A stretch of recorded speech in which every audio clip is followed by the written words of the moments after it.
প্রিয়, তোমাকে না আমি বলছি ঠিকঠাক মতো ইন্টারভিউ দিতে? তুমি কি একটু সিরিয়াস হইতে পারো না? তুমি কি চাও আমাকে বলো তো? আমি তো ঠিকঠাক মতো ইন্টারভিউটা দেই। এখন ইন্টারভিউতে যদি আমি সিলেক্ট না হই, সেখানে আমি কি করতে পারবো?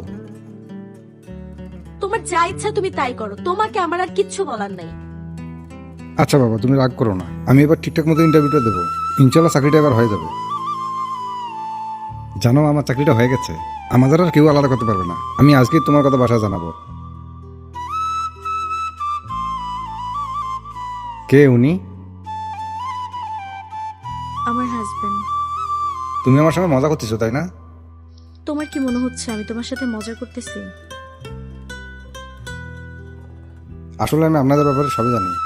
ইনফ্যাক্ট 2 মাস আগে আমাদের বিয়ে হয়েছে। ও আপনাকে কিছু বলেনি? তাতে হয়তো আপনি ভেঙে পড়তেন আর আপনার আজকে চাকরিটা হতো না। কিন্তু আগামী 4 দিন পরে আমাদের আনুষ্ঠানিকভাবে বিয়ে। আমি চাই না আপনি ওর সাথে আর কোনো যোগাযোগ রাখেন। কেন করলে তুমি এমন? কেন মিথ্যে আশা দেখালে? তোমার ভালোর জন্য। আজকের পর থেকে আমি আমার বউকে চাই না অন্য কোনো ছেলের সঙ্গে কথা বলতে দিতে। সুতরাং আপনি দয়া করে ওর সাথে আর যোগাযোগ করার চেষ্টা করবেন না।